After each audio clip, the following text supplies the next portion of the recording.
Conciudadanos, es un honor y un privilegio poder dirigirnos a ustedes. Quiero decirles como premisa que quien habla es un ciudadano que cree en la democracia, en la libertad. Soy comunicador y voté por don Guillermo Lasso, el presidente ecuatoriano, y me asusta, me preocupa, empiezo a lamentar pues que el presidente en el cual confié y sigo confiando tiene una precipitosa caída en encuestas. Está este momento en menos del 30% y encuestadoras serias indican que si hubiera este momento elecciones anticipadas, dígase muerte cruzada, Guillermo Lasso las perdería. Bueno, debe haber razones para ello. Y aquí empiezo el tema con mis invitados. Mis invitados son el economista Francisco Suet, ¿no es cierto?, exministro de Finanzas y expresidente de la Junta Monetaria. El economista Marco Flores, exministro de Finanzas y exgerente general del Banco Ecuatoriano de Desarrollo. La magíster Gabriela Calderón, ella es editora investigadora del Instituto Cato en Washington, D.C. Patricio Alarcón, ingeniero, expresidente de la Cámara de Comercio y del Comité Empresarial. Y el doctor Carlos Julio Emanuel, exgerente del Banco Central del Ecuador y exministro de Finanzas. La pregunta y el tema es el siguiente y escueto. ¿Se justifican más impuestos en medio de una crisis económica inédita, agravada por una pandemia? Y claro, de aprobarse este paquete tributario, ¿cuáles van a ser las consecuencias económicas, políticas y sociales? Y luego preguntar también a cada uno de ustedes si el presidente Lasso tenía alternativas. Vamos a empezar con el señor economista Francisco Suet Morales. He ahí, señor economista, el tema con usted. Buenos días, Marcelo. Buenos días a Gaby y a los amigos, compañeros de este grupo de chat.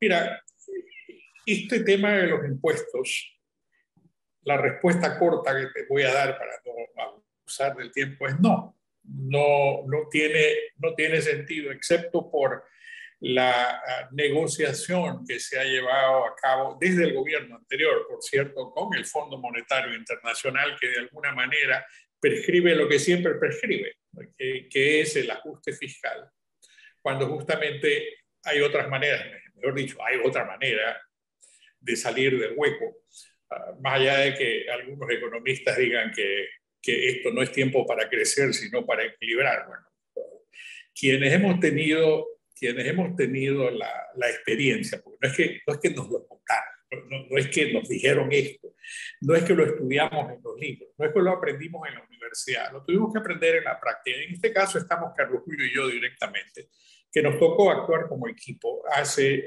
4 décadas atrás y llevar a cabo precisamente las soluciones a una circunstancia como esta. Lo hicimos sin consultar al Fondo Monetario, lo hicimos sin consultar al Banco Mundial, lo hicimos sin contratar auditoría externa, lo hicimos casa adentro, con la gente y con el talento que había en ese entonces, tanto en el Banco Central como el Ministerio de Finanzas. Y llevamos a cabo una presentación que fue lo suficientemente contundente como para en las primeras 3 semanas, resolver el problema del crédito externo público, que en aquel entonces pesaba más sobre la economía de lo que pesa ahora, y que veníamos de una refinanciación previa, de una reestructuración previa que le había hecho el gobierno anterior y que no estábamos de acuerdo con ella y que se lo dijimos de entrada, tanto a los banqueros acreedores como al Fondo Monetario, como al Banco Mundial y a los gobiernos amigos,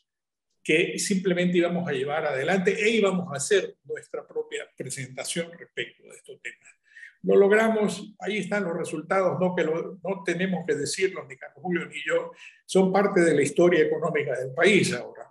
Entonces, que se puede, sin lugar a dudas, que no tiene razón de ser de llevar impuestos en las circunstancias como se lo está llevando. No porque nosotros no hayamos hecho ajustes fiscales que había que hacerlo en ese momento por la situación en la que nos dejó el anterior gobierno, sino porque precisamente mucho va a depender de cuál es el gasto global, que es lo que comentaré más adelante, Marcelo, porque no quiero abusar de la paciencia de nadie. Lo que quiero decir, reitero, no hay razón para hacer una carga de impuestos que es procíclica hacia la recesión, que no resuelve el problema de crecimiento y que más bien estimula hacia una situación de recesión adicional a la que se vive en el país y que, tal como lo dice por lo menos un economista, pues va a significar que haya más recesión. Entonces, si esa es la ruta, no nos quedemos ahí. Vamos a pensar con todos los grados de libertad que la imaginación, la buena teoría, la práctica y el sentido común nos permite articular para poder hallar soluciones que son contrarias a lo que estamos viendo, porque esto de aquí no cambia nada. El presupuesto general del Estado es una copia carbón de todos los anteriores. El crecimiento económico no refleja ninguna posibilidad de absorción de empleo y en consecuencia de restitución económica y social en la economía. Y por todas estas razones, paremos el carro a esto, ciertamente en un grupo como este de aquí, donde debemos de dejar nuestros puntos de vista claramente establecidos por el presente y por profilaxis hacia el futuro. Gracias, Marcelo, gracias. Economista Suez, tenemos con usted todavía unos minutos más y quiero hacer una pregunta que no tiene perfil político. El asunto es económico y es aquello por lo cual el pueblo ecuatoriano come o deja de comer. La pregunta es esta.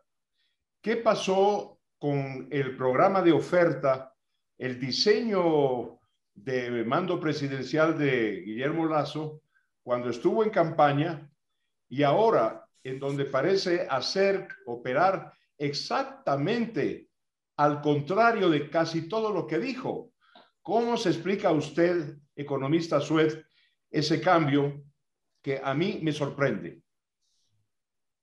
Bueno, ese es el problema de escuchar solamente a un grupo de opinión, ¿no?, que se insinúa política. Esto no es nuevo. Esto ocurre muy a menudo donde los grupos de presión o los grupos de opinión o aquellos que de alguna manera sienten que su versión analítica o su teoría es la que fundamenta la solución, son los que se insinúan y se apoderan del poder del pensamiento en este caso, del gobierno. A mí, por ejemplo, me sorprende que la Fundación Ecuador Libre, que fue precisamente fundada para hacer el tanque de pensamiento que sustente todas estas ideas del presidente cuando era candidato, de repente ha desaparecido.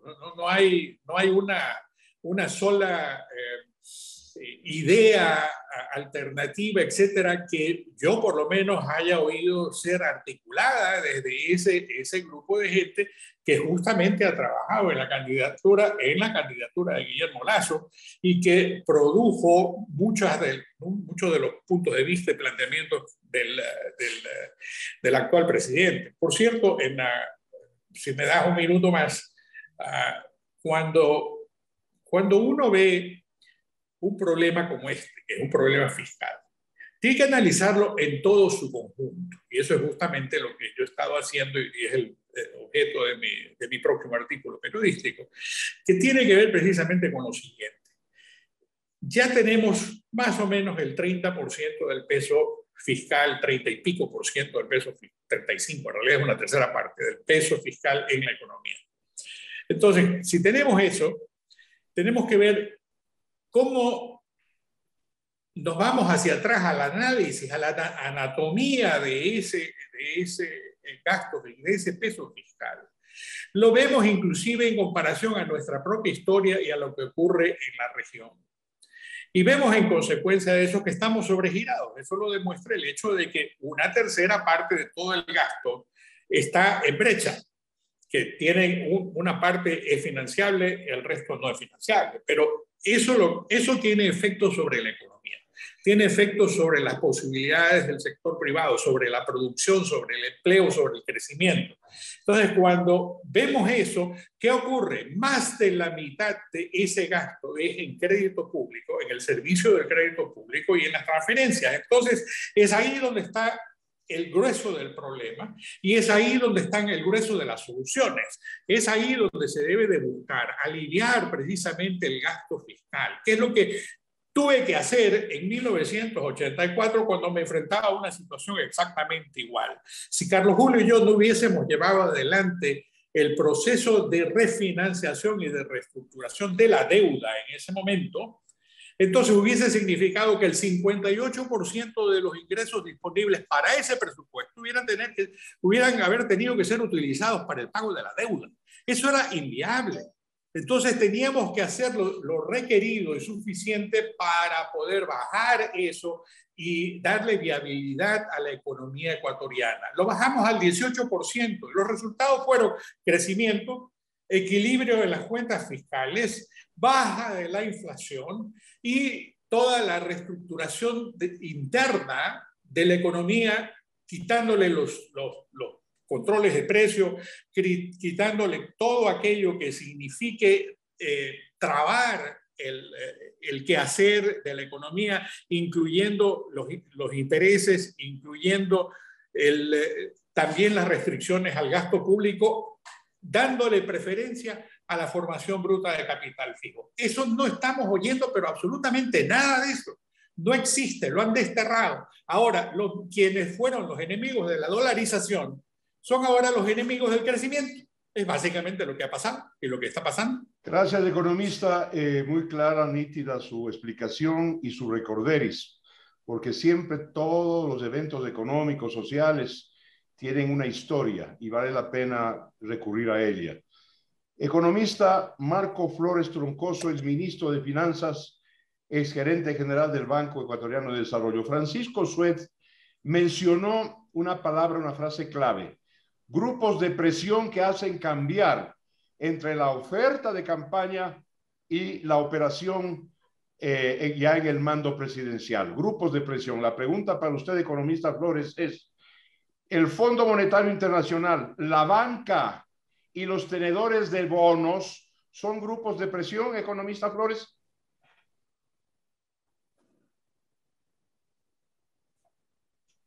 Sé que no se escucha. Economista Flores, no tiene usted audio. Sí, bueno, creo que Ahora sí. grupos de presión son aquellos que el presidente, en el momento que sea, en el gobierno que sea, permite que le presionen. Pero primero quisiera agradecer a nuestro anfitrión por esta invitación y por supuesto saludar a los compañeros del panel. Es un gusto compartir estos minutos con ustedes. Y si nuestro anfitrión me permite, yo quisiera concretarme en el tema de la reforma tributaria, porque creo que es un tema crucial para las familias ecuatorianas, para las empresas, pero sobre todo para las familias ecuatorianas.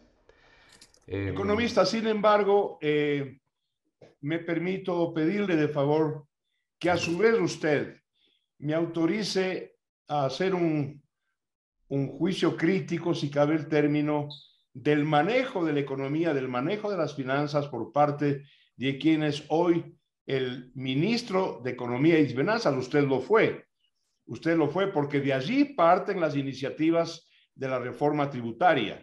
Y entonces la pregunta que yo me hago, al menos, y se la traslado a usted, economista Flores: ¿para quién trabaja el actual ministro de Finanzas?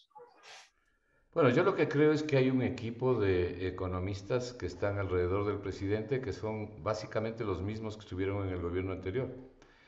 Aquellos que desde el mes de agosto del año 2018, cuando el señor Martínez pasó a ser ministro de Finanzas, le ofrecieron reiteradamente al país poner la casa en orden, hacer los deberes, volver a los equilibrios fiscales, y también le dijeron al país que para lograr eso había que realizar una serie de esfuerzos. Se aprobaron una serie de leyes, pero resulta que a mayo de este año, cuando se entregue el gobierno, tenemos los peores indicadores económicos y sociales de la historia del Ecuador. y los peores indicadores antes de la pandemia, ¿no? Porque la pandemia no ha causado esto, la pandemia lo que ha hecho es profundizar los desequilibrios. Entonces, la primera pregunta que yo me hago es, ¿y cuál fue la casa que pusieron en orden? Porque le entregan al presidente de la República actual un déficit fiscal del gobierno central de 7 puntos del PIB, más de 7.000 millones de dólares. Porque el decir que apenas 3 de cada 10 personas tienen trabajo en el sector formal en sí ya es una tragedia. El haber llegado a una pobreza crítica de 2 dígitos, de 14.7 de toda la población ecuatoriana, de toda la población ecuatoriana. Eso significa a 2.600.000 personas viviendo con menos de $1.40 al día. Eso significa además que hay 5.600.000 personas que están viviendo con menos de $3 al día. Esto para tocar la pobreza. Pero si vemos por el lado de los ingresos, el ingreso per cápita real de cada ecuatoriano ha retrocedido 10 años. Tenemos el ingreso que teníamos hace 10 años. Y no solamente eso, pues, Marcelo, el consumo. El consumo de los hogares, el consumo de las familias, solo en el año 2020 cae 8.3% el consumo por persona de las familias. Y así podríamos ir revisando los indicadores. ¿Qué ha pasado con el ingreso laboral promedio de los trabajadores ecuatorianos?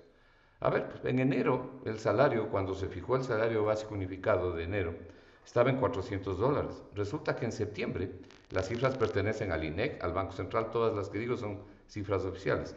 Resulta que esos $400 al mes de septiembre de este año, según el INEC, se han reducido a $309.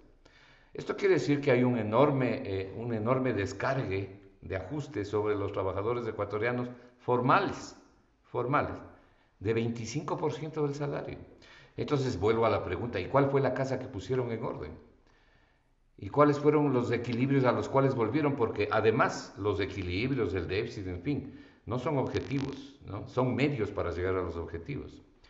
Entonces, lo malo está en que estas personas que dirigieron la economía los últimos 4 años y fundamentalmente los 3 años y medio últimos, y básicamente desde que el señor Martínez estuvo en el Ministerio de Finanzas, son los que están alrededor del gobierno. No quiero dar nombres porque no quiero personalizar, pero es evidente que las políticas económicas... Mire, el ministro de Finanzas, Marcelo, el ministro de Finanzas actual, el señor Cueva, acaba de hacer una declaración justamente sobre la proforma y sobre el proyecto de reforma tributaria, en que le dice al país, en el diario El Comercio, le dice al país que con esta proforma y con este programa de reforma tributaria se va a reducir el déficit, vamos a traer la inversión y se va a posibilitar el crecimiento económico. Exactamente lo mismo que nos han dicho los últimos 4 años. Pero resulta, como estoy diciendo, que los resultados que publican las propias instituciones oficiales son deplorables, los peores que podían haber tenido. Entonces, nuevamente digo, entonces, ¿cuáles son las buenas cosas que se obtuvieron? Nada de lo que ofrecieron. ¿Por qué debemos creer ahora que eso se va a lograr? Entonces, aquí yo me hago una pregunta, ¿no? Que es lo que he dicho cuando he tenido la oportunidad de opinar. Esta reforma tributaria, para no hablar de la proforma es importante, pero más importante ahorita es la reforma tributaria. Porque además la proforma va en la misma dirección de la reforma tributaria. Esta reforma tributaria cumple con lo que sabemos los economistas que hay que cumplir. Esto es la oportunidad correcta, lo que nosotros llamamos el timing. ¿Es el timing correcto, la oportunidad correcta para tomar estas medidas? ¿Va en la dirección correcta en cuanto al tiempo y al espacio? Y además, ¿ubica la profundidad correcta? La respuesta es un categórico no. Y lo que yo quisiera es dejar sentados algunos puntos rápidamente, si es que hay el tiempo, de por qué creo eso. ¿Y en qué me baso para decir esto? El primer punto, ¿no? Solamente lo voy a mencionar para dejar sentado porque creo que son bastante claros para poderlos entender. El primero es que la reforma que presenta el gobierno es inoportuna desde el punto de vista económico, social y político. Y este último, el político, ¿por qué lo menciono? Porque le debilita al presidente, debilita la base social del presidente. Entonces es inoportuno en lo social y en lo económico, porque no va a conseguir los objetivos adecuados. Pero además es una reforma tributaria lineal, estática, y la economía no es ni lineal ni estática. Entonces es inoportuna la reforma en un momento de grave contracción económica, de recesión, tratando más o menos de salir de la recesión y de los indicadores que estamos hablando, ¿no? En segundo lugar, ¿Cómo se pretende impulsar la recuperación y el empleo? Que es lo que nos están diciendo. Cuando el 67% del mercado laboral no tiene trabajo, es decir, de la fuerza laboral no tiene trabajo formal. ¿Qué grado de impulso le vamos a dar a la economía con una cantidad tan grande de personas desempleadas y subempleadas? Tercero, ¿cómo impulsar la economía con nuevos y mayores impuestos? Digo nuevos impuestos porque usted el perverso impuesto al patrimonio, desechado en 190 de 196 países que hay en el mundo, 190 lo han desechado. Hay solamente 3 en Europa y 3 en Ecuador. ¿Cómo digo yo impulsar la economía con nuevos y mayores impuestos? En medio además de la recesión y la pandemia, cuando hay que hacer exactamente lo contrario. El Ecuador es el único país en el mundo que está introduciendo impuestos y este tipo de políticas en este momento de contracción y de pandemia. Si ustedes ven, los países europeos están tomando medidas drásticas por el rebrote de la pandemia, por los casos de pandemia que se están observando, las mutaciones del virus, en fin.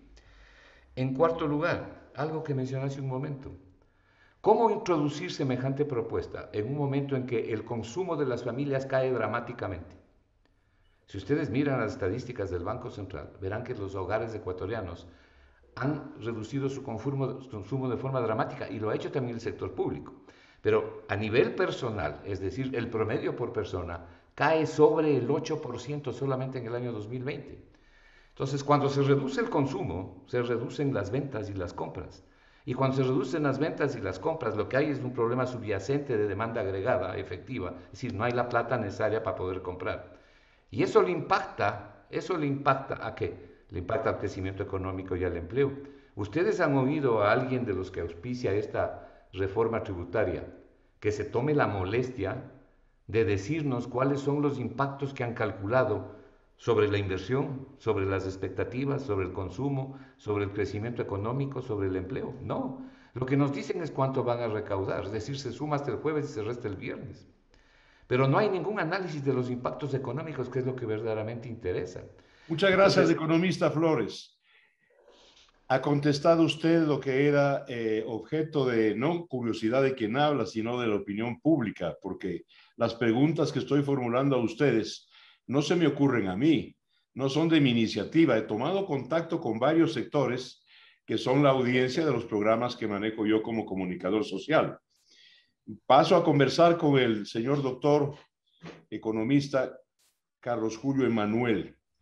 De usted recuerdo, doctor Emanuel, de usted recuerdo, porque soy investigador prolijo, que de los ministros de finanzas, responsables de política monetaria inclusive, usted fue el gerente del Banco Central, que supo decirle no al Fondo Monetario Internacional en la historia económica desde que tengo uso de razón política, es usted.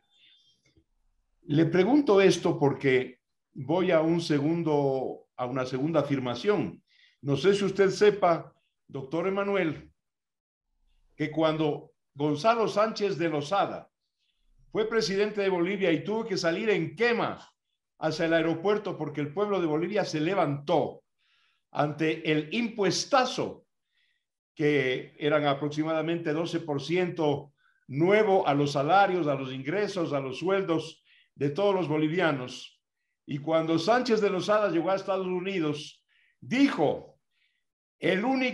la única cosa que me arrepiento es haberle hecho caso al representante del Fondo Monetario Internacional, porque ese es el causante de mis problemas. Y el representante en ese momento en Bolivia era el actual ministro de Finanzas, el señor Simón Cueva. Pero, ¿cómo hay que actuar frente al Fondo Monetario, doctor Emanuel? Para usted la pregunta. Gracias y saludos a todos los compañeros de panel.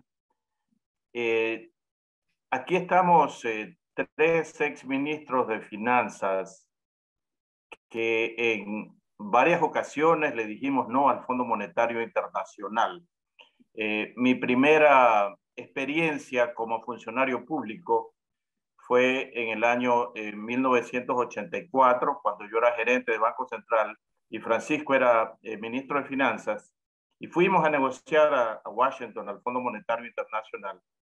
Y las propuestas del fondo eran total y completamente inaceptables. Entonces, lo que hacíamos Pancho y yo era simplemente levantarnos de la mesa, decirles hasta luego, y nos íbamos, Pancho me corregirá, a comer alguna hamburguesa en un McDonald's cercano, y luego venían estos señores del Fondo Monetario a decirnos, por favor, regresen a conversar, porque no se puede aceptar cualquier cosa del Fondo Monetario Internacional.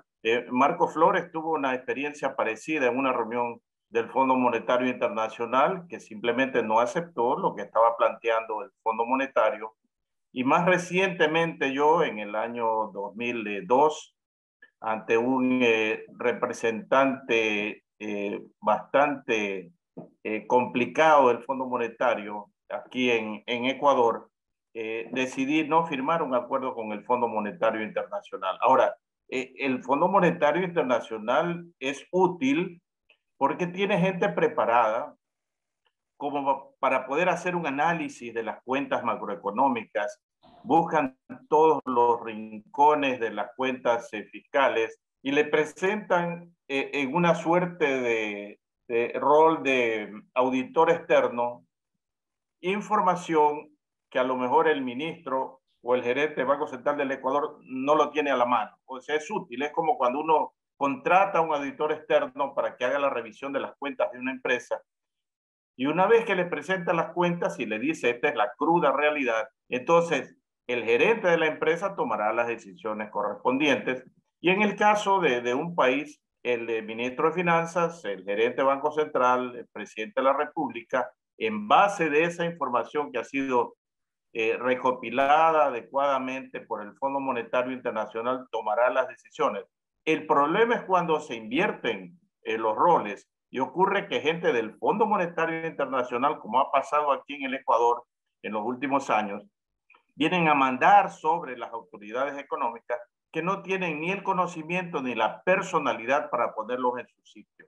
De manera que así es como hay que tratar al Fondo Monetario Internacional. Y lo que Pancho decía hace un momento, este tema de los impuestos, cuando uno analiza esto desde el punto de vista técnico, práctico, lo primero que uno estudia en macroeconomía, qué hacer cuando hay una recesión, pues obviamente tomar medidas que logren salir de la recesión, y una de ellas no es poner más impuestos. ¿Y por qué los ponen? Como dijo Pancho, porque tienen un acuerdo con el Fondo Monetario Internacional. Simplemente ha aceptado este señor Cueva, que efectivamente, como señala Marcelo, fue el representante residente del Fondo Monetario Internacional en Bolivia. Él es el autor del famoso, así se lo llamó en Bolivia, impuestazo, entre comillas, que logró la caída del señor Sánchez de Lozada. Ahora, nuevamente, están poniendo impuestos en el momento más inoportuno. Marco decía, todas las medidas tienen que tener un timing, una oportunidad. Esto es lo más inoportuno, lo más aberrante que se puede hacer en el Ecuador, poner impuestos cuando estamos pasando por una situación de desempleo, subempleo y pobreza terribles, inéditos. Entonces, ¿por qué ha habido ese viraje? También tú preguntabas hace un momento, Marcelo, porque los que votamos, yo voté por Guillermo Lasso, votamos en función de un programa de más libertad económica. Libertad económica, pues en un sentido amplio, hay que entenderlo, por ejemplo, lo que hace la Fundación Heritage con el índice de libertad económica, lo que hace permanentemente el Instituto Ecuatoriano de Economía Política, que ha hecho varias propuestas de corte liberal y que el presidente de la República hasta el momento no las ha tomado en cuenta. Entonces, dentro de ese aspecto, yo voté por Guillermo Lasso. La opción contraria proponía más impuestos. Recordemos que dijo que el ISD él lo subiría del 5% al 26 o 28% y que pondría un impuesto patrimonial. Pues definitivamente yo nunca hubiera podido votar por esa opción, cuando la otra opción era hacer exactamente lo contrario. Claro, uno se pregunta qué hubiera hecho si en su momento el señor Lasso hubiera presentado una plataforma parecida al del señor Arás. Bueno, son preguntas hipotéticas sobre situaciones irreales, pero definitivamente pues yo jamás votaría, nunca hubiera votado por un esquema más bien que propende a tener una economía reprimida en libertad económica antes que una que se libere como es necesario para mejorar el bienestar de los ecuatorianos. Doctor Emanuel, he leído yo las declaraciones del señor ministro de Finanzas, Simón Cueva. No me vayan a tachar de obsesivo. Yo no lo tengo en la mira ni en el blanco a don Simón Cueva. Me parece una persona bien formada como economista, errada en sus decisiones, pero esa es otra cosa. Le he oído hablar en actual situación, de nuevos impuestos, de impuestos nuevos como el impuesto al patrimonio. Le he oído hablar muy liberalmente, muy generosamente de crecimiento económico, de inversión, tanto extranjera como propia. Le he oído hablar de ampliación de la oferta de empleo, de ampliación de la demanda interna, de que la gente va a tener más dinero para comprar y la producción para vender. Le he oído de que esto traerá al presidente Lasso también estabilidad política y al país estabilidad social. Este es el discurso del señor Cueva. Claro, a mí me sorprende. ¿Qué tiene usted que decir, doctor Emanuel, sobre esto que le acabo de mencionar? Bueno, que estoy en completo desacuerdo con esa proyección que ha hecho el ministro, porque todos los datos apuntan a lo contrario. Marco está hablando hace un momento de cómo está cayendo el consumo. Sin consumo, ¿cómo es que se va a reactivar la economía? ¿Cómo puede traer al país un gobierno e inversión extranjera cuando está sacando una banderita roja que dice, vengan que aquí le voy a poner un impuesto al patrimonio? ¿O por qué va a venir un inversionista al Ecuador en lugar de poner sus recursos en Colombia o en el Perú, donde no hay un impuesto a la salida de capitales que el actual presidente ofreció irlo reduciendo gradualmente? Nunca me ha gustado el gradualismo, pero ahora lo que se plantea es que hay que dejar el impuesto a la salida de capitales porque resulta que recauda como 1.000 o 1.100 millones de dólares. Algo que era para frenar la salida de capitales se convierte en un esquema más bien de carácter recaudatorio. Yo no puedo estar jamás en esa línea, y definitivamente lo que plantea el señor Cueva de que va a haber crecimiento se contrapone a las propias proyecciones del gobierno. Cuando se envió la proforma presupuestaria actual a la Asamblea, se mandó unas proyecciones cuatrianuales, y allí consta claramente que el promedio de crecimiento que se espera para la economía ecuatoriana en estos próximos 4 años es del orden del 2.6%. Es casi totalmente absorbido por el crecimiento poblacional. Entonces, si creciéramos en un punto anual en promedio, habría que esperar más de 3 generaciones, como 70 años, para duplicar el ingreso. Imagínense si crecemos a la mitad de eso, entonces estamos hablando de 140 años. Pues son muchas generaciones para poder ver la duplicación del salario. Y termino solo con esto, porque hubo una pregunta que Pancho contestaba sobre por qué el viraje, y Pancho dice porque se está siguiendo o escuchando solamente a un sector. ¿A cuál sector se está escuchando? Al sector cordesiano, y vamos a acuñar aquí un término, cusiniano también, cordesiano-cusiniano. La declaración de Cusin es más impuestos. No hay preocupación por el crecimiento económico. Y Cordes, pues, famoso por haber pregonado siempre el gradualismo. Y voy a robarme una frase de Pancho que hay que repetirla. Los entonces enemigos de la dolarización que algunos propusimos son ahora los enemigos del crecimiento económico que definitivamente necesitamos. Muchas gracias, doctor Emanuel. Voy a entrar a conversar con Gabriela Calderón. Ella es una magíster en ciencias políticas, es la editora e investigadora del Instituto Cato en Washington, D.C.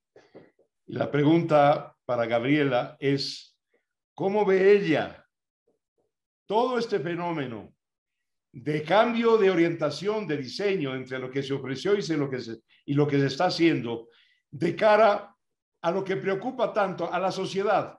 Porque claro, estos son términos económicos, manejan los economistas, es una cosa de un nivel técnico, pero ¿qué está sintiendo este momento la sociedad civil ecuatoriana, la que no es el Estado ni es el poder?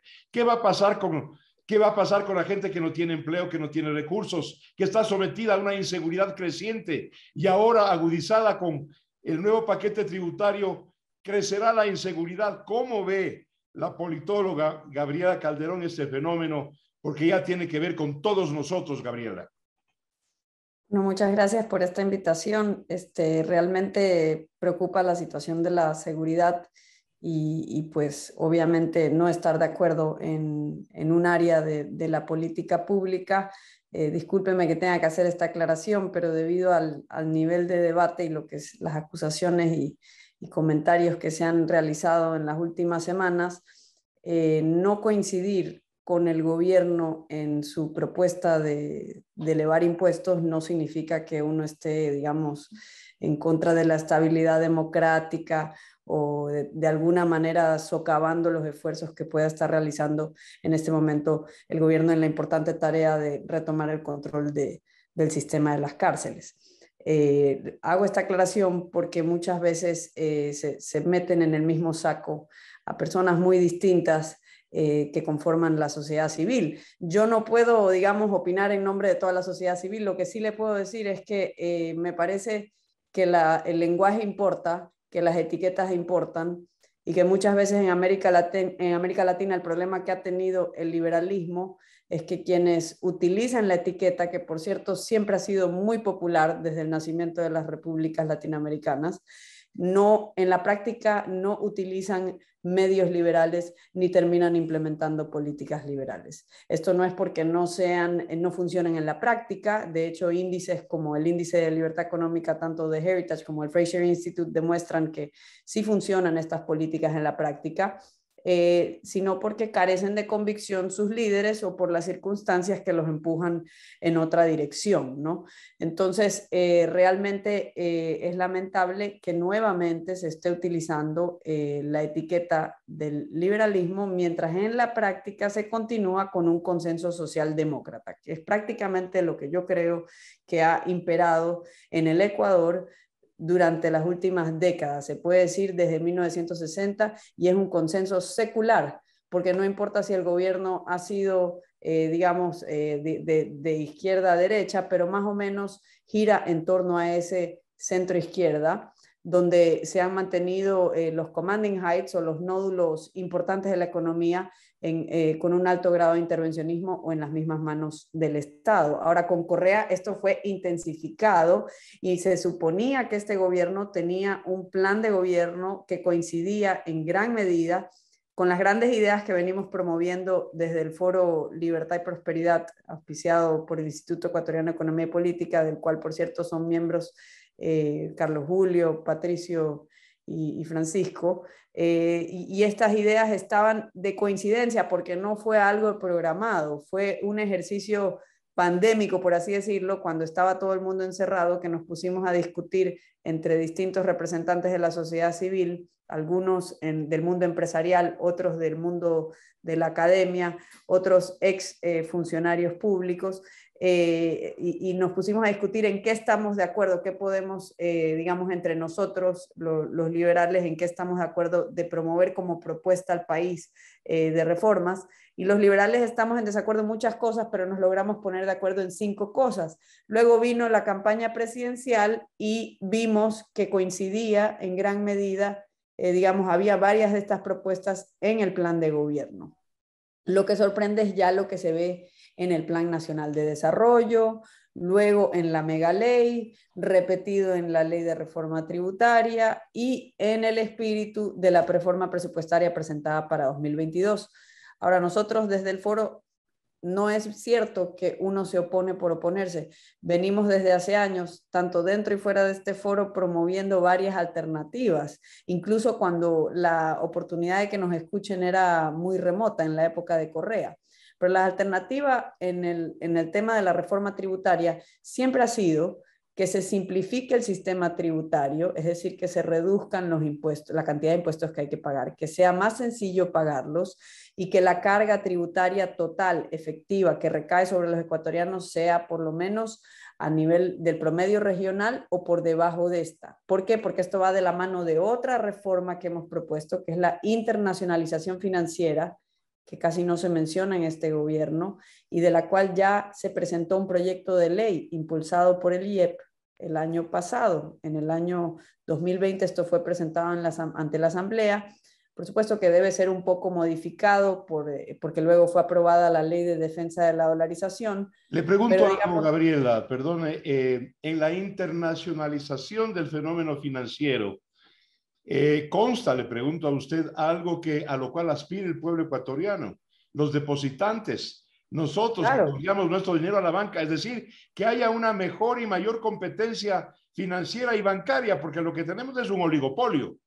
exactamente, lo que se pretende es inyectarle competencia al actual sistema, que apenas son una veintena de bancos, para tratar también de convertirnos en un hub financiero, el centro financiero base de Sudamérica, porque estamos dolarizados, entonces tenemos el inmenso potencial de serlo, tenemos el potencial de competir con Panamá y tenemos en la legislación bancaria de Panamá un ejemplo a seguir. Ahora, que nosotros nos hayamos dormido en los laureles y estemos contentos simplemente con haber eliminado el problema de la inflación, pero no beneficiarnos de tasas de intereses más bajas, de créditos de mucho mayor volumen, eso ya es un problema puramente nuestro, porque lo que la internacionalización financiera te permite es captar los ahorros del resto del mundo. Es que en ausencia de un banco central que funcione como prestamista de última instancia, porque tendría que ser emisor para hacerlo, y no queremos que vuelva a ser emisor, lo que nosotros necesitamos es que el sistema financiero internacional, ese océano de liquidez que hay en el resto del sistema financiero del mundo, pueda atender la escasez de liquidez en nuestra economía con el clic de un mouse. Y eso solo se puede si se eliminan todas las barreras a los flujos de capitales y si se adopta regulaciones que vuelvan nuestro centro financiero más atractivo. Para eso tenemos varios modelos, como Hong Kong, Singapur, Panamá, pero no tenemos que irnos tan lejos a Asia, o sea, podemos ver el modelo de El Salvador y el modelo de Panamá. Ambas economías dolarizadas en nuestra región, con niveles de desarrollo similares al nuestro, pero mucho más desarrolladas en cuanto a finanzas, porque no tienen el modelo de represión financiera. Esto le debería importar a todos los ecuatorianos, porque todos quieren que bajen las tasas de interés, todos quieren tener un empleo a tiempo completo, un empleo digno, y la manera de aumentar la creación de empleo es captar más ahorros para que pueda haber más inversiones. Eso no se hace subiendo impuestos. Eso no se hace desalentando el ahorro, castigando a los que llegan finalmente a asomar la cabeza por encima de la clase media y dándoles un palazo. Realmente no entiendo por qué le llaman a esto algo progresivo, porque alguien que finalmente progresó para llegar a la clase media le aplican un sablazo que está en esa tabla. Y realmente no es nada nuevo, porque siempre hemos tenido, o al menos desde hace décadas, tenemos un sistema tributario progresivo. Por eso la propuesta alternativa de nosotros, y esto sí sería una reforma tributaria, es que sean dos impuestos básicamente, el IVA y el impuesto sobre la renta, y que sean de tasa única, para eliminar todas estas puertas abiertas a que se cometan todo tipo de trampas, privilegios y tratos especiales. Gracias, Gabriela Calderón. Muchísimas gracias. Voy a un conversatorio crucial, determinante, porque es con la empresa privada, el gran motor de la economía, la gran oferente de empleo realmente, de prosperidad, de crecimiento económico, es la empresa privada. Por eso he invitado yo al ingeniero Patricio Alarcón, expresidente de la Cámara de Comercio, expresidente del Comité Empresarial, para preguntarle a él, que ha representado este sector que acabo de mencionar, ¿no es cierto? ¿Cuál es el impacto de un presidente aparentemente de convicciones liberales como Lasso, que ahora utiliza las mismas políticas económicas, financieras, tributarias de dos gobiernos anteriores que de liberales no tenían absolutamente nada. ¿Cuál es el impacto a la empresa? Patricio. Muy buenos días, Marcelo. Gracias por el espacio. Un honor poder compartir este panel con Gabriela y con 3 exministros de Finanzas. Marcelo, ¿qué es lo que está sucediendo en este momento? ¿Siguen con las mismas tesis o siguen con el mismo modelo implementado desde la época de Rafael Correa, que durante la época de Lenín Moreno no cambió? Inclusive subieron impuestos, incrementaron, perdón, los impuestos. Y el problema radica en que las empresas y la sociedad se ve afectada. Las empresas para crecer necesitan liquidez. Las personas para salir adelante necesitan mejorar sus ingresos. Es así de simple. En esta reforma tributaria se le está cobrando impuestos a las personas naturales que han tenido éxito o que han heredado. Se le está cobrando un impuesto al patrimonio, se está cobrando un impuesto al patrimonio perverso a las empresas que tienen un patrimonio, perdón por la redundancia, de alrededor de $5 millones, $5 millones o más, hayan ganado, hayan perdido plata. Y lo grave de todo esto es que cuando estamos saliendo de una crisis, ¿qué es lo que ha sucedido? Nos hemos endeudado, hemos mantenido nuestras operaciones, nuestros roles de pago, evidentemente en muchos casos vendiendo activos, haciendo los ajustes necesarios, acudiendo al sistema financiero fuera de que se pueden crear otras deudas. Entonces, en un país donde la carga tributaria, la carga corporativa es la mayor de la región, no se puede seguir cobrando impuestos, incrementando los impuestos para quienes tienen que producir, para quienes tienen que contratar, para quienes tienen que consumir. ¿Para qué? Para que suban las ventas, para que las empresas puedan fortalecerse en este país y ir poco a poco eliminando la dependencia del sector público, las contrataciones del sector público y orientarlas al sector privado. Y lo que se está haciendo con la clase media, para mí es muy preocupante. Un impuesto leonino, una tabla que llega al 37%, eliminar las deducciones. El máximo que se va a poder llegar a deducir una persona si consume $10,000 es $500. La clase media tiene deudas hipotecarias con una tasa efectiva de interés que a uno la bajan de alrededor del 11%, imagínense. La clase media paga un seguro privado, colegios privados, seguridad al pagar una alícuota de una garita, y no es que está recibiendo estos servicios del Estado, porque tal vez si lo recibiera, con gusto se puede pagar impuestos, pero no es la realidad que se vive en otros países y siguen afectando a los mismos. Y mire, para no caer en la redundancia de los problemas que existirían, porque esto va a afectar a la economía una vez que se afecta al sector privado y se afecta al consumo, existen definitivamente diferentes salidas. Tal vez no solo renegociar la preventa petrolera, renegociar la deuda con la China, los certificados de crédito tributario, pero más allá de eso, hay que apuntar a un cambio de modelo, porque nosotros votamos por el presidente Lasso para que cumpla sus ofertas de campaña, que era básicamente eliminar ciertos impuestos, gastar menos, un cambio de modelo económico, no seguir en lo mismo. Y mire, aquí hay muchos temas que se pueden hacer. Empecemos por el ámbito fiscal. ¿Qué es lo que se debe hacer? Pues bajar el gasto. Yo no me refiero al gasto de inversión.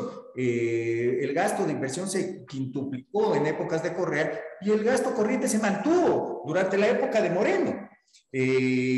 Aquí hay que analizar bien. ¿Por qué los países vecinos que han crecido gastan alrededor del 25% del PIB y nosotros nos quedamos en una proforma cuatrianual donde se supone que vamos a gastar alrededor del 32% del PIB? ¿Por qué mantenemos nosotros un gasto en salarios de alrededor del 9% del PIB, el Estado? Y los países que más crecen se ajustan alrededor del 6%. Entonces, eso es lo que hay que revisar. Primero, el gasto. Ojo, y no hay que enviar una reforma a la Asamblea, un proyecto de ley para poder tomar estas medidas. En el ámbito fiscal, además, ¿qué se puede hacer? también se puede trabajar, tal como lo dijo Gabriela, se puede trabajar en una reforma al Código Monetario, que es lo que necesita este país, es depósitos. No puede ser que países como Panamá, países como Chile, países como El Salvador, solo por mencionar algunas, tengan cientos de miles de millones de dólares en depósitos. Acá, no, si no me equivoco, los depósitos llegan alrededor de 30.000 millones de dólares, no estoy seguro. Pero en eso tenemos que trabajar. ¿Y para qué? Porque al ciudadano le tiene que bajar el costo del interés y a la empresa también, para que pueda consumir más del ciudadano y la empresa pueda ser más competitiva. Y esto es necesario, esto es sumamente necesario en este país.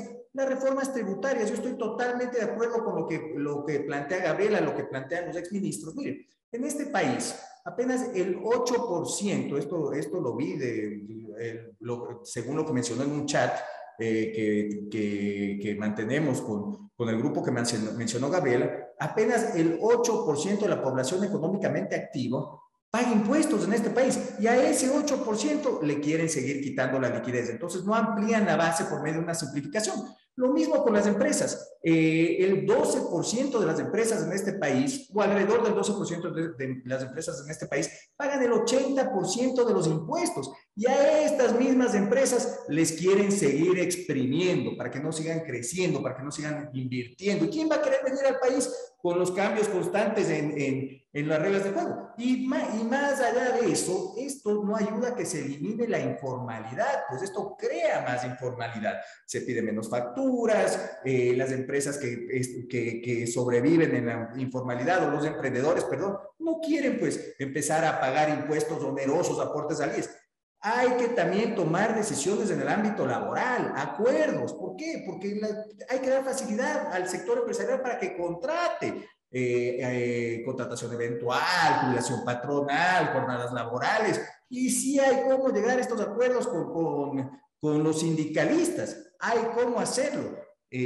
Un tema muy importante en el cual no se enfoca y no hace absolutamente nada este gobierno. El Instituto Ecuatoriano de Seguridad Social. Le voy a decir por qué. Porque esto puede ayudar muchísimo al sector productivo y a la sociedad. El Instituto Ecuatoriano de Seguridad Social cobra un impuesto a las pensiones y un impuesto a la salud, básicamente. Tiene algunos otros fondos. Pero más allá de eso, ¿qué es lo que sucede? En países como Chile, el ahorro de los trabajadores. El otro día estuve en una charla con Pepe Piñera, que organizó la Cámara de Comercio Hueque. Chile mantiene alrededor de 250.000 millones en el ahorro de los trabajadores. El Estado le debe al IES en el Ecuador alrededor de 8.000 millones de dólares que nunca le va a pagar, solo va a pagar intereses. Pero lo interesante es que el fondo de pensiones de los trabajadores debería ser invertido en el sector privado, en empresas AAA, donde se pueda generar riqueza y el trabajador pueda generar su ahorro por medio de una cuenta única. Entonces, estas son las reformas que tenemos. Paralelamente, si se apunta al sector productivo, va creciendo la economía, definitivamente hay que bajar aranceles. ¿Para qué? Para que se baje el costo de producción y el costo de la vida de la gente, porque no podemos producir absolutamente todo. Y más allá de eso, mire, ¿qué es lo que hay que hacer en este país? Porque es un país donde los sectores estratégicos son muy mal manejados, pero muy mal manejados. No tienen un balance general, un estado de pérdidas y ganancias, no pueden calcular un flujo de caja. Entonces, a esos sectores que están acabados, ¿por qué SELEC tiene que manejar la mayoría del sector eléctrico, la gran mayoría? ¿Por qué Petroecuador o los pozos petroleros o la mayoría de las transacciones petroleras tienen que pasar por Petroecuador? Pues eso no tiene sentido.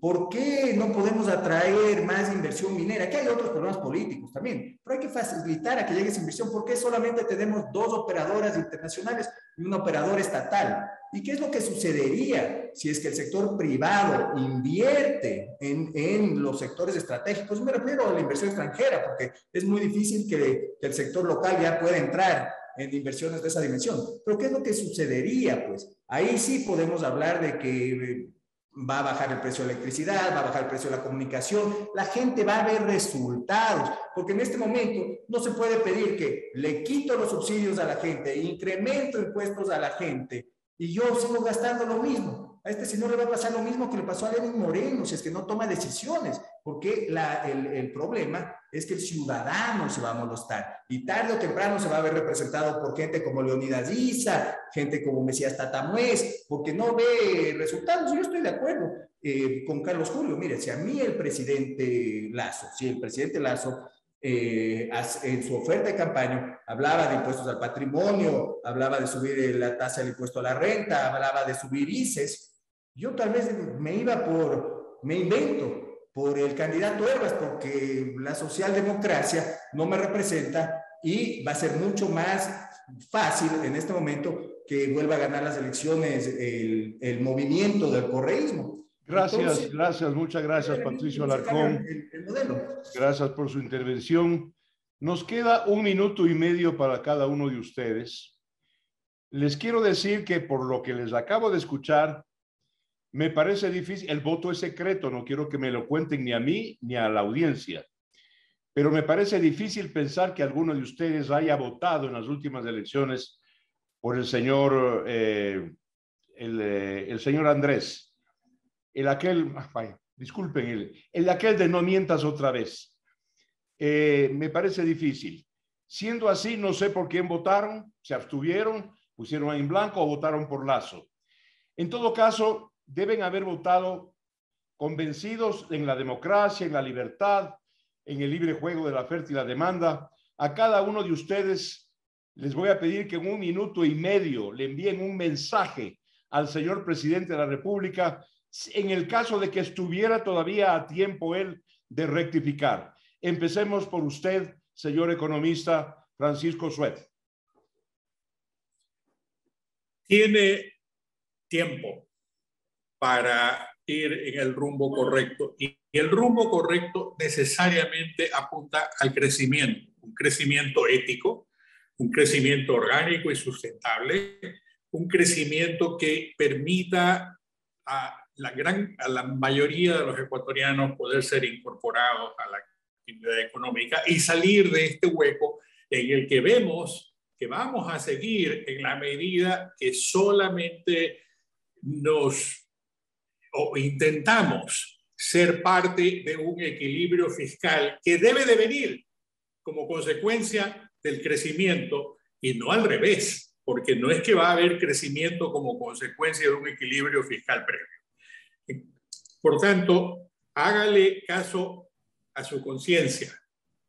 Liberal, adelante. Socialdemócrata, gradualista, no es el momento. Gracias. Gracias, economista Suez. Señor economista Marco Flores, su recomendación al gobierno. Bueno, yo no hago recomendaciones, pero lo que puedo dar son criterios. Y no hago recomendaciones porque generalmente la gente siempre termina haciendo lo que le da la gana. Pero lo que sí puedo dar son opiniones. Primero, yo no estoy de acuerdo con esto de que la solución del problema fiscal en el Ecuador es la reducción del gasto. Nunca ha sido. Lo que se requiere aquí es mejorar la calidad del gasto, la eficiencia del gasto, hacer una auditoría de gestión, eso sí. Pero de hecho, el tamaño del sector público se ha reducido 8 puntos del PIB. Ahora, cuando yo oigo que dicen, bueno, estamos en una situación crítica, hay que poner impuestos, a nadie le he oído, no me refiero a este grupo, a nadie le he oído referirse a que la mejor forma de solucionar los problemas, de reducir el déficit, es propiciando crecimiento económico. Es decir, incrementando el denominador, porque arriba está el gasto, abajo está el denominador. Arriba tenemos los problemas, pero abajo está la economía. Esa es la mejor forma de salir del problema. Y este proyecto que ha escogido el gobierno nacional va en dirección contraria. Este proyecto va en contravía. Entonces, lo que yo creería es que el presidente de la República debería volver a sus propuestas originales, que eran propuestas que iban en la dirección correcta. La posibilidad de bajar impuestos, la posibilidad realmente de impulsar el crecimiento económico. Marcelo decía hace un momento, refiriéndose a Patricio, algo que es real, es decir, la empresa privada, la que produce empleos, la que genera la producción, en definitiva, cierto, pero siempre y cuando haya consumo, pues si no, ¿a quién le van a vender?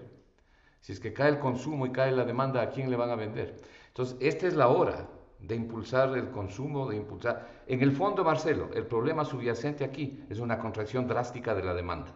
Y hay que salir de esa contracción. Y para salir de esa contracción no hay que poner impuestos, hay que reducir impuestos, no hay que quitarle 1.900 millones de dólares del bolsillo a la gente, a las personas y a las empresas, hay que poner plata. Para eso hay una variable operacional, hay que usar esa variable operacional. Y esa variable operacional es buscar, como alguien ya mencionó, creo que Gabriela, buscar la posibilidad de una reestructuración integral de la deuda pública.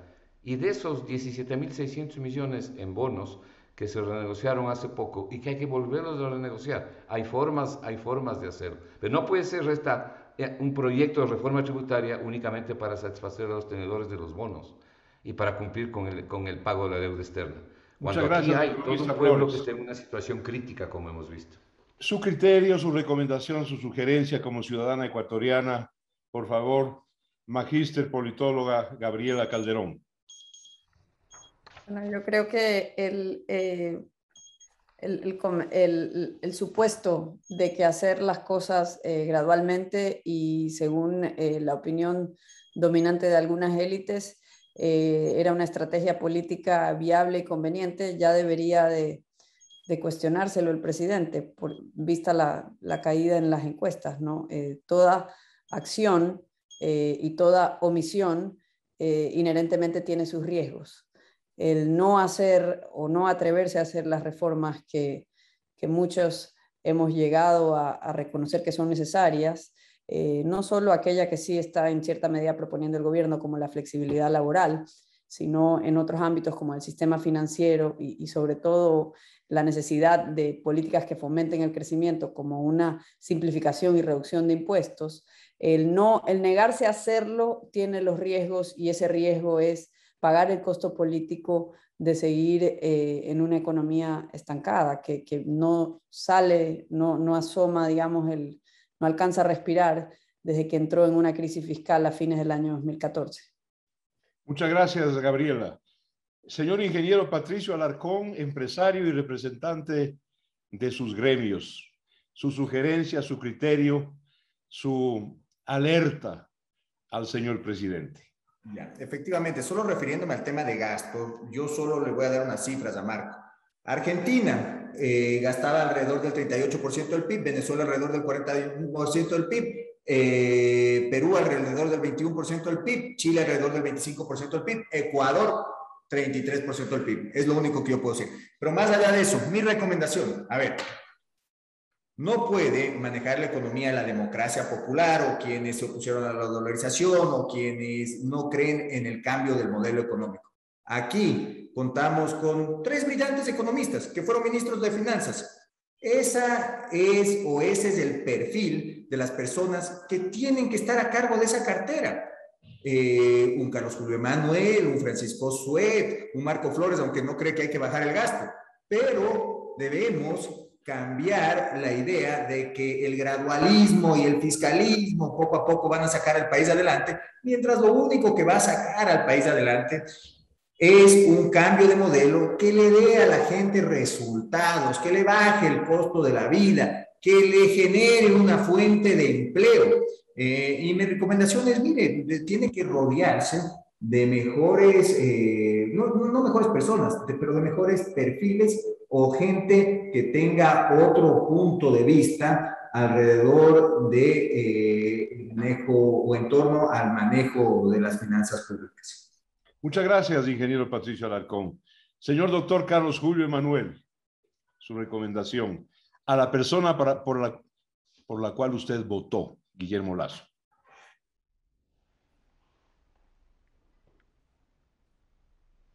Carlos Julio, doctor Carlos Julio Emanuel, está usted sin audio. Revíselo, por favor.